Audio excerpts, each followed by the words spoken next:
Now, imagine this. We can have a look at some of the people who orchestrated the January 3rd, 2026 coup. Even though the coup failed, it was foiled eventually. As promised by the defense minister of Burkina Faso, these people were to come and testify what really happened or what really transpired during that fateful night.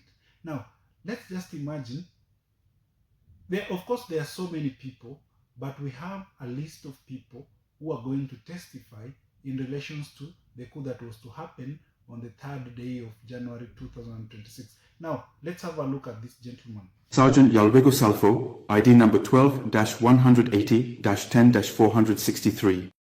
Serving in the Republican Guard, more specifically in the support patrols for the protection of Site 2.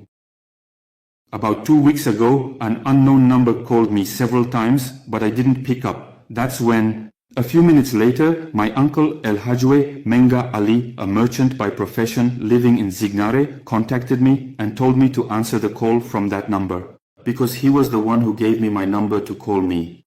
That it is his friend, El Hajwe Menga Ali. Based on what I saw being done, I picked up the call.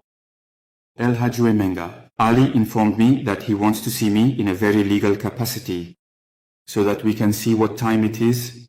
I said, okay, I'll let you know. But 3 days later, the connection was established.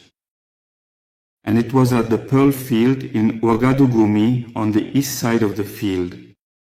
When I arrived, he greeted me and called a number, but it didn't go through. And the person started talking to me in these terms. How are you? I said, I'm fine. And in Ouagadougou, I said, everything is fine. Any news over there? I said, everything is fine. You know who it is? I said, honestly, I don't know who it is. Oh, really? Okay. It's Lieutenant Colonel Paul-Henri Sandauro Damibe on the phone. I said, okay, all my utmost respects to you. He then said, well, we will certainly talk with you at a later time, and our entire conversation ultimately ended right there on that particular day. 2 or 3 days later, El Had Sakande contacted me again and told me that Lieutenant Colonel Paul Henry Sandoro wanted to speak with me. I told him I could come by right away. I said, where are you at? He gave me his name. I thought to myself that I would check who was at his office. So I went there, and he called Lieutenant Colonel Paul Henry Sandoro, but he wasn't available.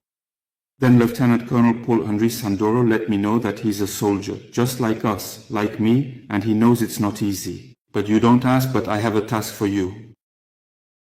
That the commission will be available either tomorrow or the day after, with an adjutant named Maji, whom you can go see to collect it.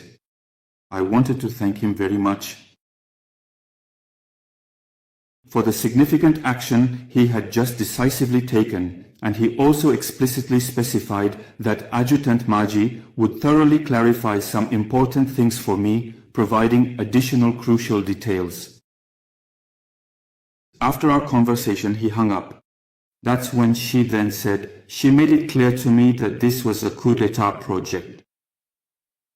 That he even expects me to mobilize men to ensure the success of the coup d'etat, something I accepted without saying anything. That's where we left it. The second day I was supposed to pick up my package, I called LH Sarkander. He told me, he let me know that he was out of town and would contact me as soon as he got back. So that's how things stayed. And when he returned from his trip, it was Uncle Wimenga Ali, a merchant and professional living in Signare, who contacted me, telling me to get in touch with him. She expeditiously rushed my return process so that I could promptly collect my well-deserved commission. I want to make it abundantly clear and unequivocally understood that when I gained a comprehensive and crystal clear understanding of the true nature of the role I was ultimately supposed to play, which was, in essence, a significant destabilization project, I immediately took a firm and resolute stand by proactively reaching out to my most trusted and loyal men, the very ones I implicitly trust the most. And it was during this critical and opportune time, specifically while El Hajj Sakande Mahdi was conveniently out of the country, that I decisively took swift and necessary action. Funny enough. I think you've heard what this gentleman has just said. Actually, if I had played the entire video, there's a point where he's seeking forgiveness from Traore. Now, if you are Traore, imagine you are Traore, would you even forgive this gentleman? At the same time, there's a point that he's making that he was told to install Zinka as a messaging platform. For those who don't know Zinka, what Zinka is, this one is a secure messaging platform as compared to WhatsApp or the normal Telegram or Instagram or these other social media. So with Zinka, it's more secure to the extent when you're using that application, it does not prompt you to enter a phone number for you to use the application. So basically, he was just told to use this application because of the anonymity factors. So the mission was to be so much anonymous. That's why he was using. You see, if he had used his phone number, eventually, it was so easy for him to be pinpointed. But who is God now? He is now here testifying. And now it will be upon the Burkina Faso government to figure out what these people, the punishment that these people will receive. I can even guess the punishment, of course. Possibly death. Because at the end of the day, they have to show others who are planning such kind of an act that if we catch you planning to overthrow the government, at the end of the day, we will kill you.